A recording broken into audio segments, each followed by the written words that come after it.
মসজিদে দুনিয়াবি কথা বলা নিষেধ, এ বিষয়ে কি একটু ক্লিয়ার করবেন? সহবাস করার পর পবিত্রতা অর্জন না করে মারা গেলে কি গুনাহ হবে?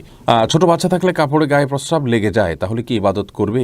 কত বছর বয়স থেকে মেয়েদের উপর পর্দা করা ফরজ? মোবাইল গেম বানানো কি জায়েজ হবে? মাছি কোথাও বসলে কি তা নাপাক হবে? পেছনে হাত দিয়ে দাঁড়ালে কি অমঙ্গল হয়? বউকে খুশি করার জন্য জন্মদিনের উইশ করা যাবে কিনা? মসজিদের উন্নয়নের জন্য রাস্তায় টাকা তোলা এবং সেই টাকা থেকে পারিশ্রমিক গ্রহণ করা কি জায়েজ রয়েছে? মেয়েরা ফেসবুক কিভাবে ব্যবহার করলে গুনাহমুক্ত থাকবে? চলুন আপনাদের প্রশ্নগুলোর উত্তর দেওয়া শুরু করা যাক। ফয়সাল, আপনি জানতে চেয়েছেন মসজিদে দুনিয়াবি কথা বলা নিষেধ, এ বিষয়ে কি একটু ক্লিয়ার করবেন? দেখুন, মসজিদে দুনিয়াবি কথাবার্তা বলা নিয়ে ইখতিলাফ রয়েছে ওলামা একরামের মধ্যে। যদি আপনি মসজিদে দুনিয়াবি কথাবার্তা বলেন, তাহলে সেক্ষেত্রে সেই কথাবার্তার ধরন কি, তার প্রকৃতি কি, তার সাথে দিনের কোনো সম্পর্ক আদৌ আছে কিনা, এই বিষয়গুলোর উপর অনেকটা ভেরি করবে। সাহাবা একরাম রাদিয়াল্লাহু আজমাইন, বিশেষ করে আপনার খোলাফায়ে রাশেদাদের অনেকেই কিন্তু মসজিদে বসেই তারা বিভিন্ন ঘটনার সুরাহা করেছেন এবং রাষ্ট্রীয় বিভিন্ন কার্যক্রম কিন্তু তারা সেখান থেকে পরিচালনা করেছেন। এগুলোকে আপনি দুনিয়ার কাজ বলতে পারেন। উদ্দেশ্যের উপরে ভ্যারি করে এটা অনেকটা চেঞ্জ হয়ে যাবে। তবে হ্যাঁ, বিনা প্রয়োজনে দুনিয়াবি কাজ এবং নিছক দুনিয়াবি কাজ যেমন কেনা বেচা এবং খোশগল্প, এগুলো মসজিদে করা জায়েজ নেই। মেহেরুন প্রধান, আপনি জানতে চেয়েছেন সহবাস করার পর পবিত্রতা অর্জন না করে মারা গেলে কি গুনাহ হবে? এই প্রশ্নের উত্তর কোথাও পাচ্ছি না। বন্দিল্লুবা, সহবাস করার পর পবিত্রতা অর্জন না করে মারা গেলে গুনাহ হবে এমন কোনো কথা কোরআন হাদিসের কোথাও বলা হয়নি।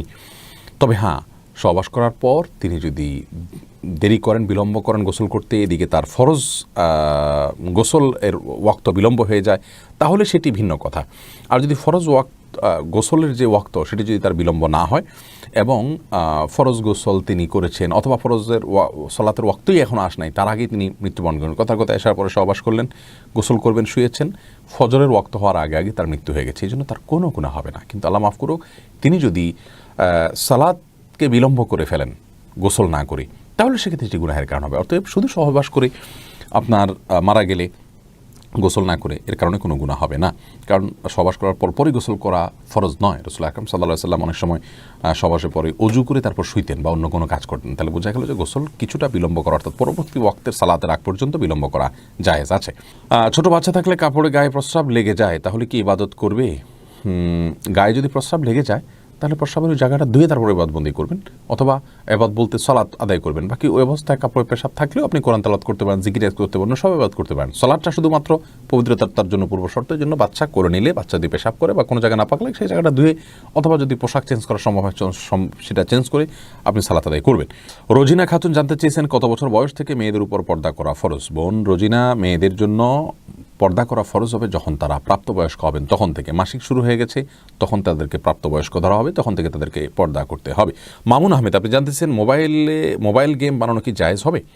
মোবাইল গেম খেলা যেহেতু জায়েজ কাজ না, এটা বানানো জায়েজ কাজ না, আসলে এটা অনর্থক কাজ। আল্লাহ রাব্বুল আলামিন সফল ইমানদারদের বৈশিষ্ট্য বলতে গিয়ে কোরআন কারীমের সূরা মুমিনুন তথা 18 নম্বর পারার প্রথম লাইনে আল্লাহ তাআলা বলেছেন, কদ আফলাহাল মুমিনুন, ওইসব ইমানদাররা সফল যারা তাদের সালাতে মনোযোগী, আল্লাযীনা হুম ফি সালাতিহিম খাশিউন ওয়াল্লাযীনা হুম আনিল লাগওয়ি মুরিদুন, এবং যারা অনর্থক কাজ থেকে বেঁচে থাকে। অতএব অনর্থক অহেতুক কাজ থেকে বেঁচে থাকা ইমানদারের সফলতার পূর্ব শর্ত।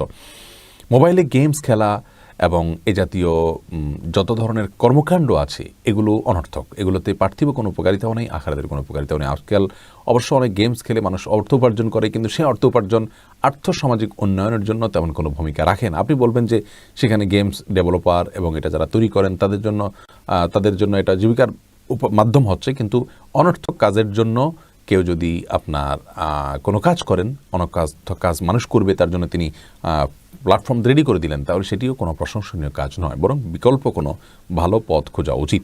এরপরে এ শিবলি, আপনি জানতে চেয়েছেন মাছি কোথাও বসলে কি তা নাপাক হবে? না, মাছি কোথাও বসে নাপাক হবে না। মাছি অনেক নাপাকের উপরে বসে, সেখান থেকে এসে আপনার গায়ে বসলো, আপনার জামায় বসলে আপনার জামা বা শরীর নাপাক হয়ে যাবে না। যেহেতু মাছির পায়ে বা শরীরে যে নাপাক থাকে সে পরিমাণ অনেক কম থাকে, এত অল্প নাপাক আপনার শরীরে কোথাও লাগলেই আপনার শরীর নাপাক হয়ে যায়, ব্যাপারটা সেরকম নয়। কারণ এর থেকে বাঁচা বা এর থেকে পরিপূর্ণভাবে আত্মরক্ষা করা আমাদের সম্ভব নয়।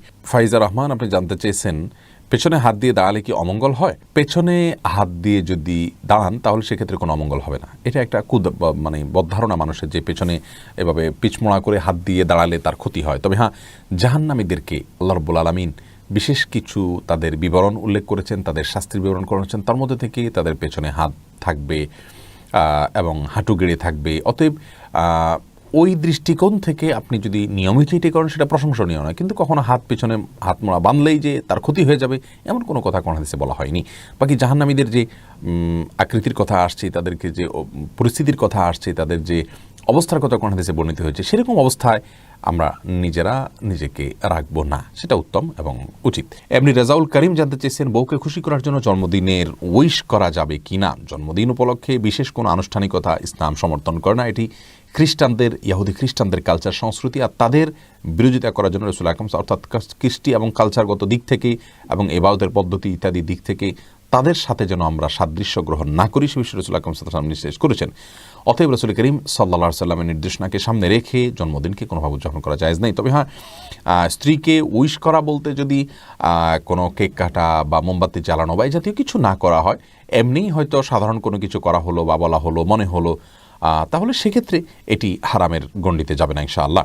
এমডি অমিত হাসান জানতে চেয়েছেন, মসজিদের উন্নয়নের জন্য রাস্তায় টাকা তোলা এবং সেই টাকা থেকে পারিশ্রমিক গ্রহণ করা কি জায়েজ রয়েছে? মসজিদের টাকা তোলার জন্য আপনি পরিশ্রম করবেন, সময় দিবেন, তার বিনিময়ে পারিশ্রমিক আপনি অবশ্যই নিতে পারেন, সেটি ভিন্ন কথা। কিন্তু রাস্তায় দাঁড়িয়ে টাকা তোলা, এটি আজকের বাস্তবতায় বাংলাদেশের যে পরিস্থিতি রয়েছে, এই পরিস্থিতির জন্য আমরা বলছি, এই পরিস্থিতিতে এটি উচিত কাজ নয়। এটি ইসলামকে অপমান করা, এটি মুসলমানদের ইজ্জতকে আপনার নষ্ট করা।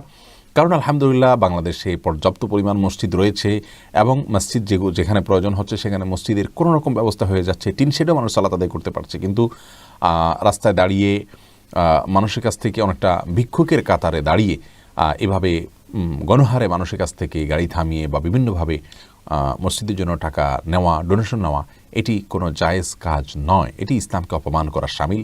এটি থেকে আমাদের বের হয়ে আসা উচিত। মসজিদ নির্মাণের ক্ষেত্রে যদি সেটাকে কোনো রকম করতে পারি আমরা, তাহলে সেক্ষেত্রে বিল্ডিংয়ের জন্য এই অপমানকর কাজ করা উচিত হবে না। অনেক সময় মানুষকে বিরক্ত করা হয়, অনেক সময় গাড়ি থামানো হয়, এই জিনিসগুলো সবগুলোই অনুচিত কাজ, যার কারণে এখান থেকে আমাদের বেরিয়ে আসতে হবে। আসমা আক্তার জানতেছেন, মেয়েরা ফেসবুক কিভাবে ব্যবহার করলে গুনাহমুক্ত থাকবে? খুবই গুরুত্বপূর্ণ একটি প্রশ্ন বোন। আজকাল ফেসবুকে প্রচুর পরিমাণে ফিতনার দুয়ার উন্মোচন হচ্ছে। তো সেই ক্ষেত্রে মা বোনরা ফেসবুক ব্যবহার করার ক্ষেত্রে প্রথমত ছেলে ফ্রেন্ডদেরকে অ্যাভয়েড করে চলবেন এবং প্রয়োজন ছাড়া কোনো পুরুষের সাথে ইনবক্সে কোনো আলাপ আলোচনা করবেন না। এমনকি কোনো আলেমের সাথেও একান্ত বাধ্য না হলে যদি স্বামীর মাধ্যমে জানতে পারেন, অন্য কোনো পুরুষের মাধ্যমে জানতে পারেন, সেটাকে আপনি প্রায়োরিটি দিবেন। যদি কোনো স্কোপ না থাকে সেক্ষেত্রে আপনি যতটুকু প্রয়োজন শুধু ততটুকু কথা বলতে পারেন। এর বাইরে ইনবক্সে কারোর সাথে চ্যাটিংয়ে যাবেন না। ছেলেদের পোস্টে যথাসম্ভব মন্তব্য করবেন না। আপনার পোস্টে অন্য ছেলেদের মন্তব্যকে উইশ করবেন না। এভাবে ফিতনার সমস্ত দুয়ার থেকে আপনি দূরে থাকবেন এবং মেয়েদের সার্কেলেই আপনি দাওয়াতি কাজ করবেন এবং দাওয়াতি কাজ উপকারিতা নেবেন। ছেলেদেরকে আপনি ফলো করতে পারেন, তাদের কোনো কিছু থেকে আপনি উপকারিতা অর্জন করতে পারেন। কিন্তু জাগতিক বিষয়গুলোতে আজকাল দেখা যায় অনেক বোনরা অনেক ছেলেদের ছবিতে হয়তো লাইক দিল, সুন্দর ইত্যাদি বলল। এগুলো আপাত দৃষ্টিতে মনে হচ্ছে সরাসরি কোনো খারাপ কাজ না, কিন্তু খারাপের দুয়ারকেও মোচিত করে এবং বাজে চিন্তার দিকে মানুষকে নিয়ে যায়, যার কারণে এগুলো থেকে বেঁচে থাকার চেষ্টা করতে হবে।